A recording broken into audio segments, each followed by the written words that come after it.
The longer this situation goes on, the more it looks like the Detroit Lions may have avoided a major problem before it ever had the chance to impact the 2026 season. And that conversation starts with Taylor Decker. When the Lions decided to move on from Decker, there were a lot of mixed reactions from fans. That is completely understandable. We are talking about a player who spent years giving everything he had to this organization. A player who battled through injuries, helped stabilize the offensive line, and was part of the culture change that helped turn Detroit into a legitimate contender. But sometimes the hardest decisions are the ones that end up being the right decisions. What makes this story so fascinating is that we're now far enough removed from the original move to start seeing how the rest of the league values Taylor Decker compared to how he valued himself during negotiations with Detroit. According to the information surrounding his free agency situation, Decker was scheduled to make roughly $21 million this season and $24 million next season under his previous contract. The Lions looked at those numbers and decided they could no longer justify that kind of financial commitment. Instead, Detroit accepted a dead cap hit of a little over $9 million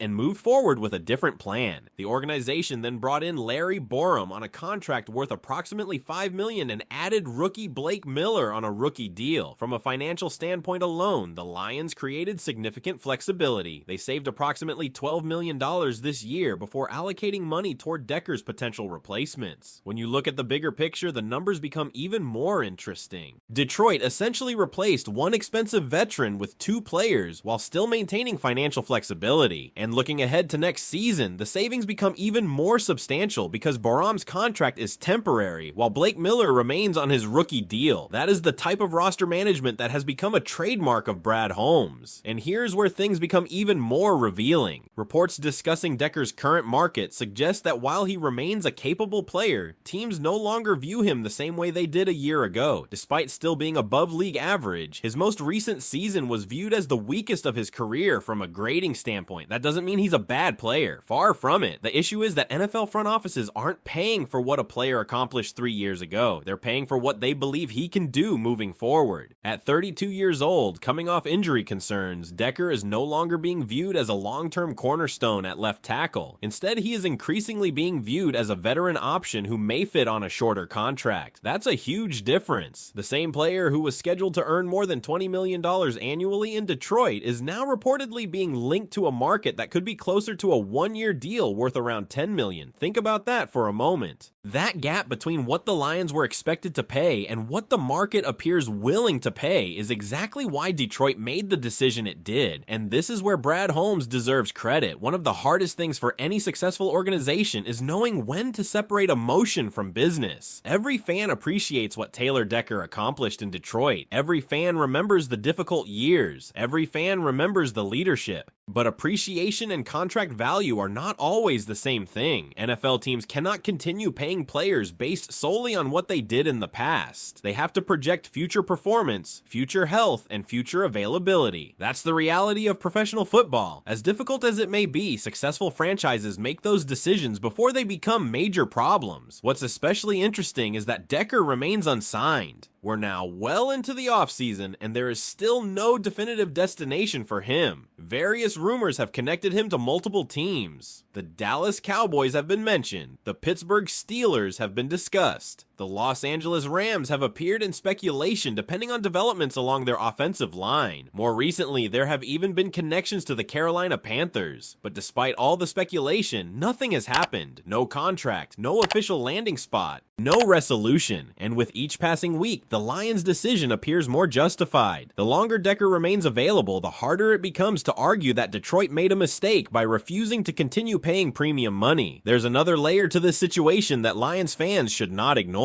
The organization recently experienced a difficult situation involving Frank Ragnow's retirement. While everyone respects everything Ragnow gave to the franchise, his decision inevitably created challenges for the team because of the timing involved. No one is criticizing what he accomplished. No one is questioning his commitment, but it did leave Detroit scrambling to adjust. When the Lions evaluated Decker's future, they had to consider more than just his current performance. They also had to consider age, durability, long-term availability, and overall roster stability. From that perspective, the move begins to make even more sense. Detroit chose certainty. Detroit chose financial flexibility. Detroit chose a younger path forward. And as we sit here today, there is growing evidence that the front office correctly read the market before everyone else did. Of course, this story isn't over yet. A contender could suffer an injury during training camp or preseason. A team with playoff ambitions could suddenly find itself desperate for an experienced left tackle. Oh, if that happens, Taylor Decker could still receive a significant contract opportunity. That possibility absolutely exists. But at this moment, the Lions look like a team that identified a difficult situation early and acted before it became a much bigger issue. The question now is whether this decision will ultimately be remembered as one of Brad Holmes' smartest roster moves yet, or whether Taylor Decker will eventually prove that Detroit gave up on him too soon. What do you think, Lions fans? Did the Lions make the right decision by moving on from Taylor Decker when they did? Or do you believe Detroit should have found a way to keep him in Honolulu blue for a few more seasons? One thing that also deserves attention is the timing of this entire situation. If Taylor Decker truly believed another team was ready to offer him significantly more than what Detroit proposed, you would expect that market to have developed fairly quickly. Veteran offensive linemen, especially experienced left tackles, usually don't sit available for long if multiple teams are aggressively pursuing them. Instead, we're watching free agency continue while the speculation keeps changing from one destination to another. At first, there was talk about the Dallas Cowboys potentially being interested. Then the Pittsburgh Steelers entered the conversation because they are trying to build around a roster that believes it can compete immediately. After that, rumors connected him to the Los Angeles Rams, although that situation appeared to depend on uncertainty surrounding their own offensive line. More recently, attention shifted toward the Carolina Panthers. Yet despite all of those discussions, nothing has materialized into an agreement. That alone tells an interesting story. It doesn't necessarily mean teams don't respect Taylor Decker. Quite the opposite.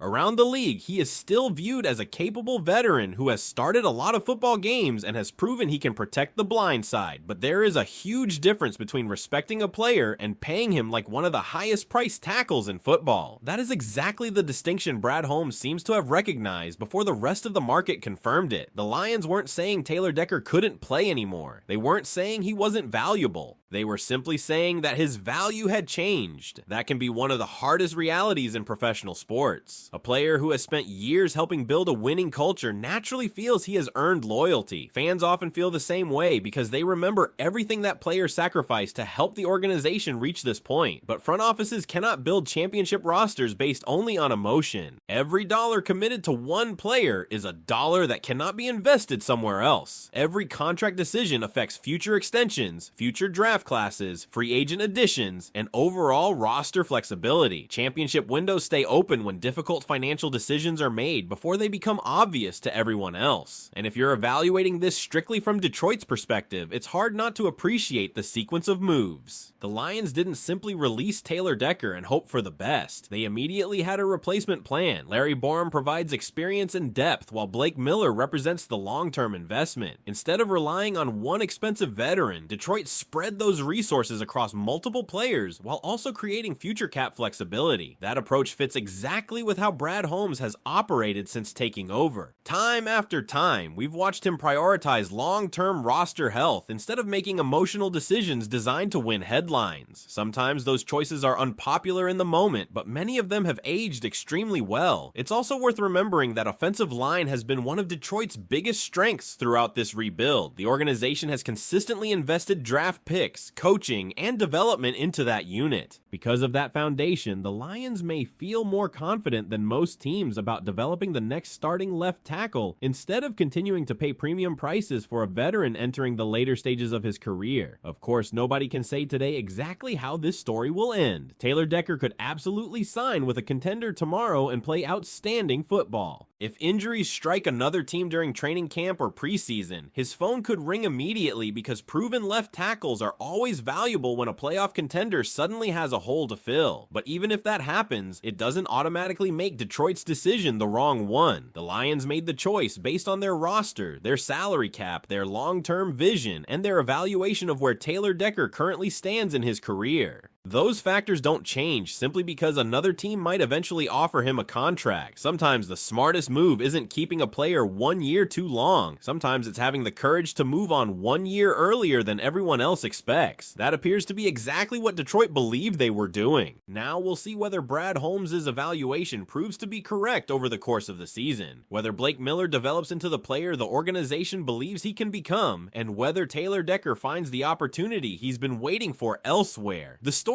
doesn't end with salary cap savings or contract negotiations. What really matters is what this decision says about where the Detroit Lions are as an organization today. There was a time when this franchise had no choice but to hold on to every proven veteran it could find because replacing experienced starters wasn't realistic. The roster simply wasn't deep enough, and the pipeline of young talent wasn't strong enough to make difficult decisions like this. That is no longer the case. Detroit has reached a point where the front office believes it can replace expensive veterans through smart drafting, player development, and careful roster construction. That's one of the clearest signs that this rebuild has matured. The Lions aren't making moves just to survive anymore. They're making moves with the expectation of competing for championships year after year. That changes everything. When a team reaches that level, every position is evaluated differently. Every contract is examined through the lens of future flexibility. Every veteran has to continue proving that his production matches his salary because the organization now believes it has young players capable of stepping into bigger roles. That's exactly why this situation with Taylor Decker became